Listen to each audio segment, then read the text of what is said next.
ہمارے گاؤں میں ایک عجیب سا رواج تھا کہ جب بھی کوئی کنواری لڑکی زنا کرتی ہوئی پکڑی جاتی تو گاؤں کا چودھری اس کے ساتھ زنا کرتا اور اگلے ہی روز اسے چوراہے پر پھانسی دے دیتا۔ 24 گھنٹے تک اس لڑکی کی لاش چوراہے پر لٹکی رہتی۔ گاؤں کے لوگ یہ دیکھ کر توبہ توبہ کر اٹھتے تھے۔ میرے ابا گاؤں کے چودھری تھے، تمام گاؤں والوں کے سرپنچ بھی تھے۔ میرے والد کا فیصلہ حرف آخر مانا جاتا تھا۔ میرے والد نے گاؤں کے نظام کو خاصا بہتر بنا رکھا تھا اور کوشش کرتے تھے کہ انصاف کے تقاضوں کو پورا کرتے ہوئے لوگوں کے درمیان فیصلہ کریں۔ اپنے والد کی اس عادت سے میں بہت خوش تھا۔ ہمارے گاؤں میں اگر کوئی مرد کسی لڑکی سے زیادتی کرتا تو میرے والد اسے بہت مارتے اور اس کا منہ کالا کر کے گدھے پر بٹھا کر پورے گاؤں کا چکر لگوا کر گاؤں سے باہر نکال دیتے۔ اور اگر کوئی عورت اپنی مرضی سے زناکاری کرتی تو میرے والد اس لڑکی کو ایک رات اپنے کمرے میں رکھتے اور صبح اسے گاؤں کے بیچ بازار کے چوراہے پر پھانسی دی جاتی۔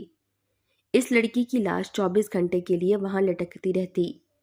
میں نے جب میٹرک کیا تھا تب ایسا ہولناک واقعہ اپنے سامنے ہوتے دیکھا تھا جب ایک لڑکی کو یہ سزا ملی تھی۔ اس کے بعد ہمارے گاؤں میں ایسے واقعات ایک سال میں 1-2 بار ہی ہوتے تھے، لیکن اس بار جو کچھ ہمارے گاؤں میں ہو رہا تھا دل دہلا دینے والا منظر تھا۔ چند ماہ میں 4 سے 5 لڑکیاں یہ گناہ کرتے ہوئے پکڑی گئی تھیں۔ پہلے تو یہ رواج عام تھا کہ زانی عورت کے ساتھ گاؤں کا بڑا چودھری بھی زنا کرتا تھا، لیکن میرے والد نہایت ہی شریف النفس انسان تھے۔ وہ اس لڑکی کو پرانی حویلی میں بند کروا دیتے اور اگلے روز اسے بیچ چوراہے میں پھانسی دے دی جاتی۔ میں MBA کر کے جب گاؤں لوٹا تو بیچ چوراہے ایک لڑکی کی لاش کو دیکھ کر میرا پورا وجود لرز سا گیا تھا۔ دکھ بھی بہت ہوا کہ گاؤں میں دوبارہ سے ایسے واقعے کیوں رونما ہو گئے۔ ایک واقعے کی خبر پہلے بھی میری والدہ نے فون پر مجھے دی تھی۔ مجھے جان کر افسوس تو بہت ہوا تھا، لیکن جو سزا میرے والد نے تجویز کی تھی اس سے تو لوگوں کو ڈر جانا چاہیے تھا۔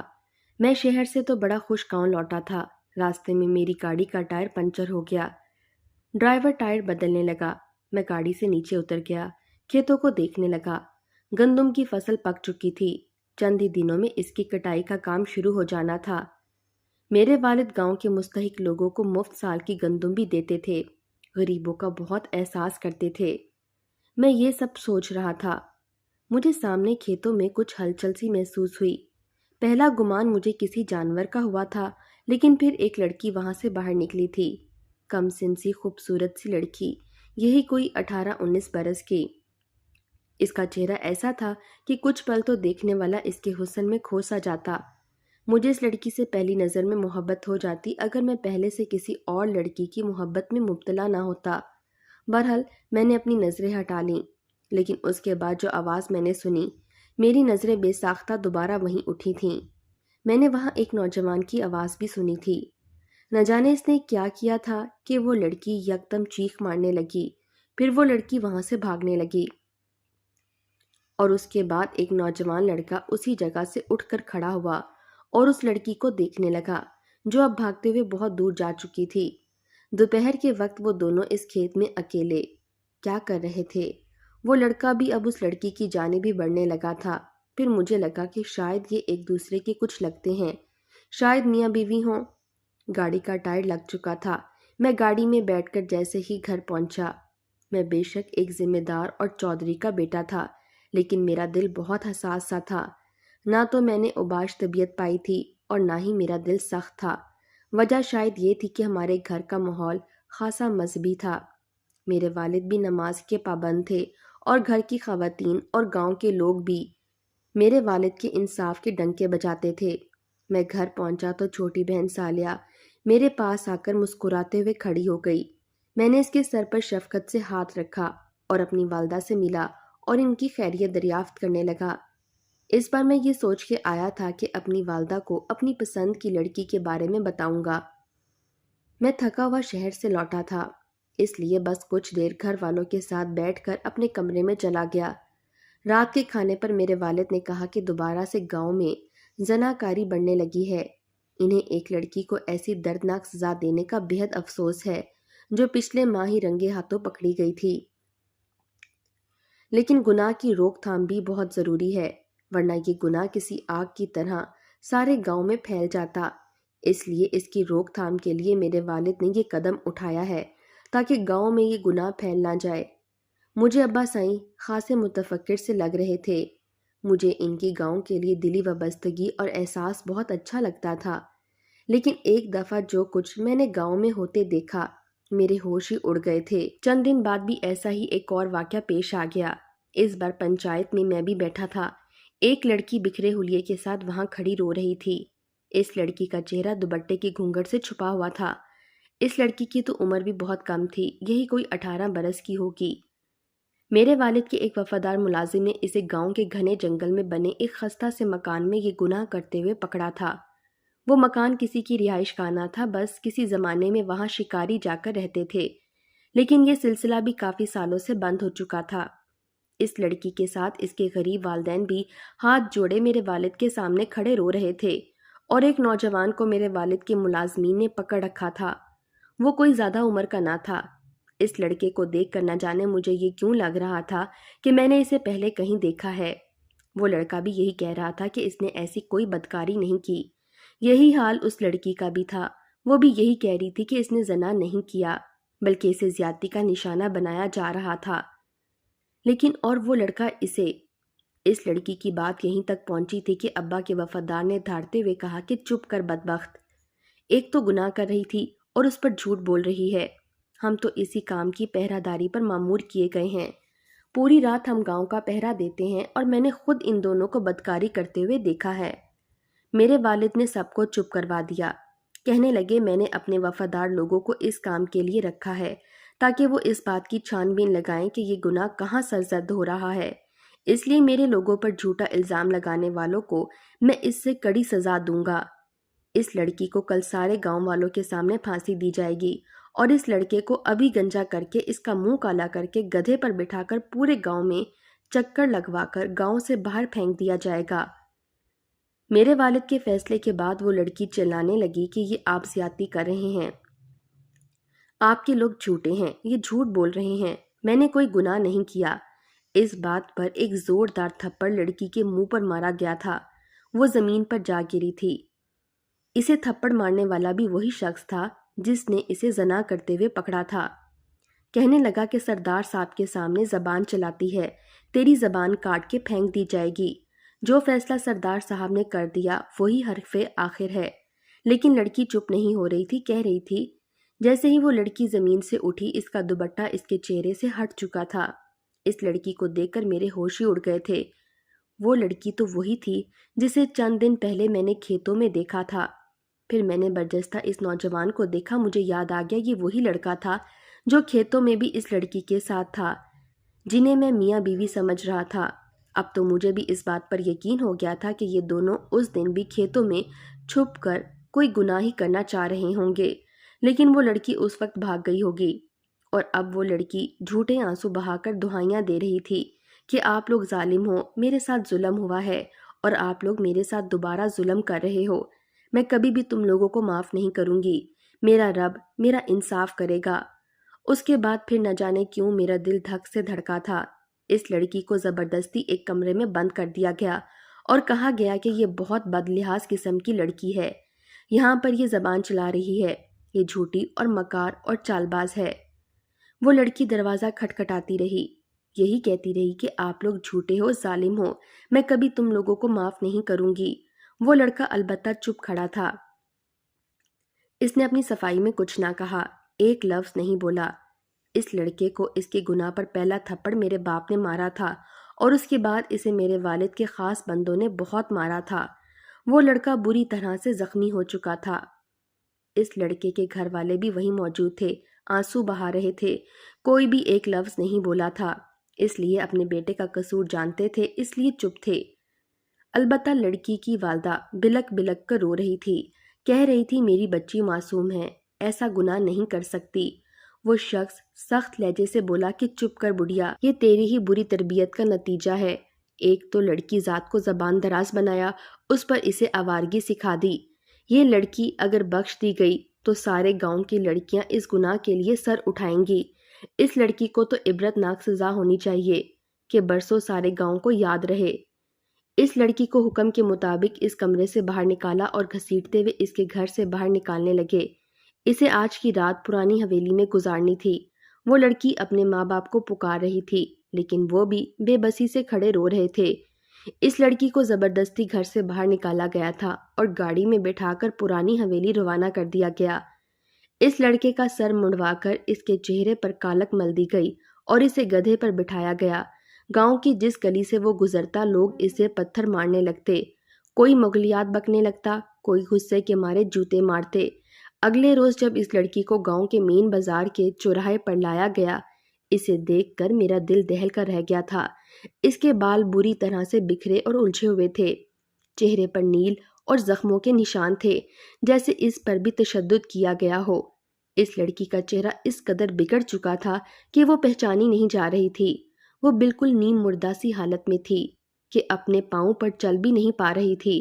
2 مردوں کے سہارے اسے چوراہے تک لایا گیا۔ وہاں پھانسی دینے کا انتظام پہلے سے ہی کر دیا گیا تھا۔ سب لوگوں سے کہا گیا کہ اس لڑکی کی بد لحاظی اور بدتمیزی زبان درازی کی وجہ سے اس کی یہ حالت کی گئی ہے، تاکہ دوبارہ ایسی غلطی گاؤں کی کوئی لڑکی نہ کر سکے۔ اسے دیکھ کر میرا دل کانپ کے رہ گیا تھا۔ وہاں کے موجود لوگوں کی حالت بھی کیا ہونی تھی۔ اس وقت نہ جانے کیوں مجھے اس گناہ گار لڑکی پر ترس آ رہا تھا۔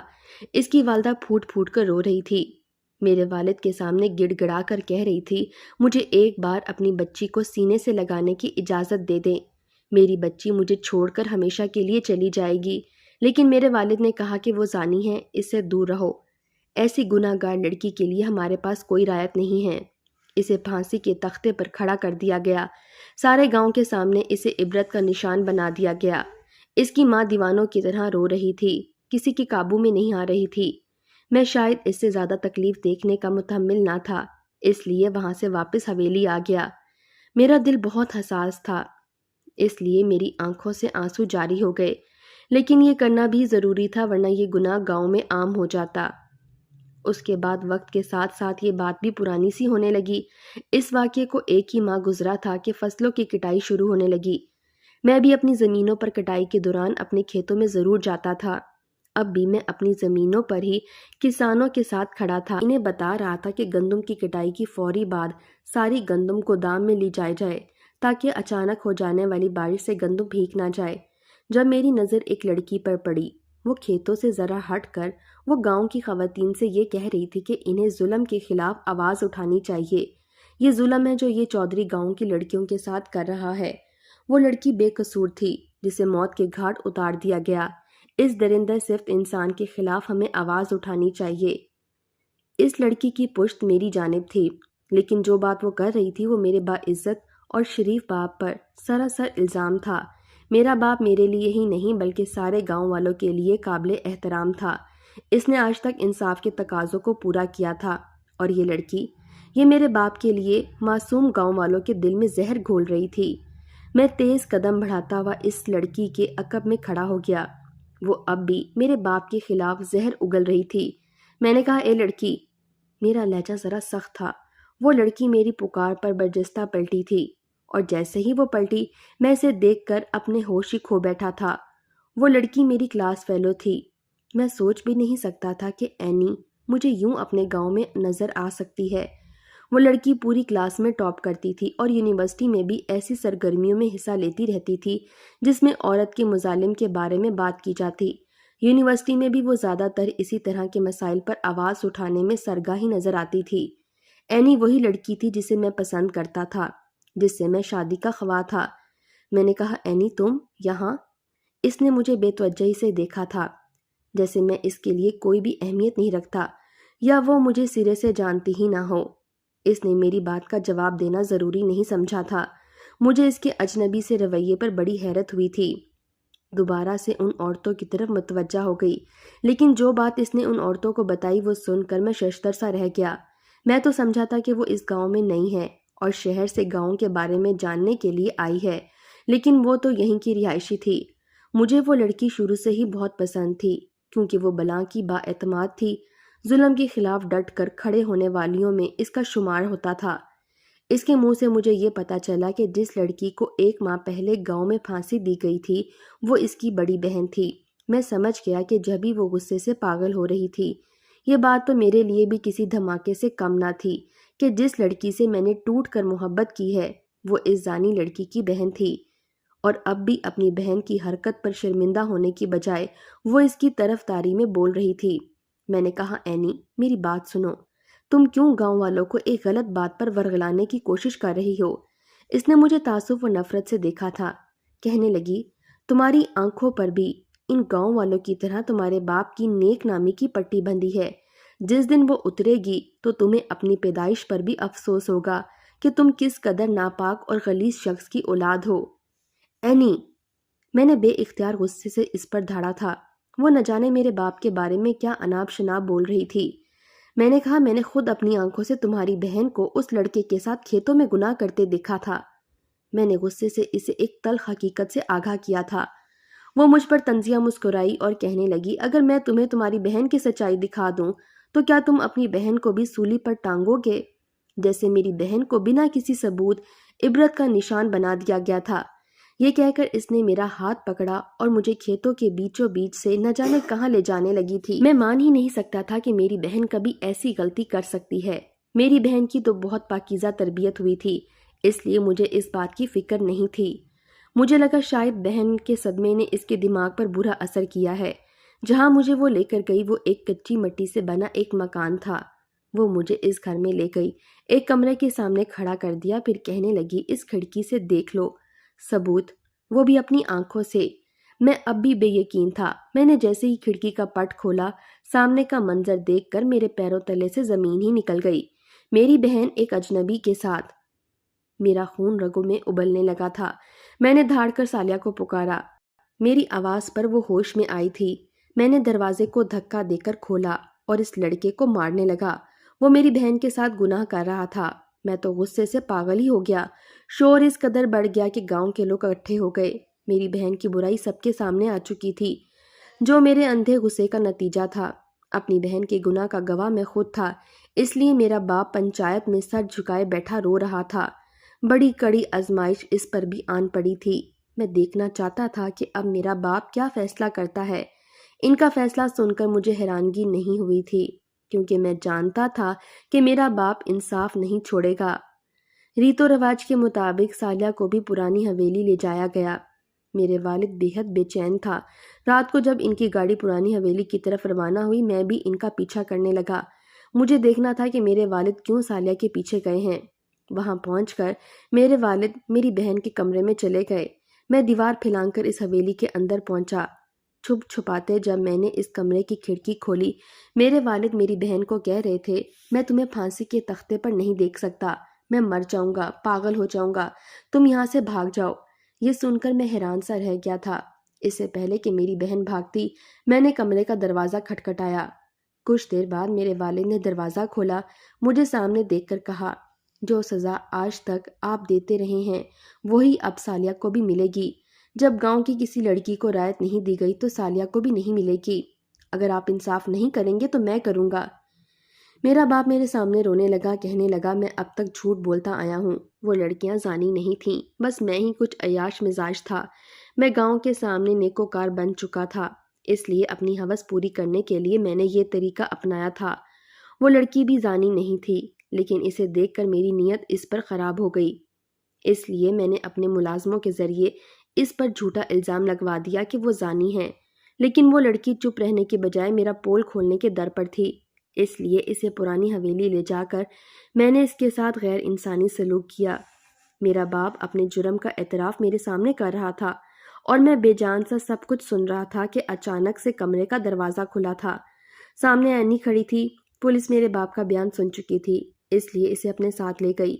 اینی میری بہن کے پاس آئی، کہنے لگی، تمہارا بہت شکریہ، اگر تم میرا ساتھ نہ دیتی تو میں کبھی بھی اپنی بہن کو انصاف نہیں دلا سکتی تھی۔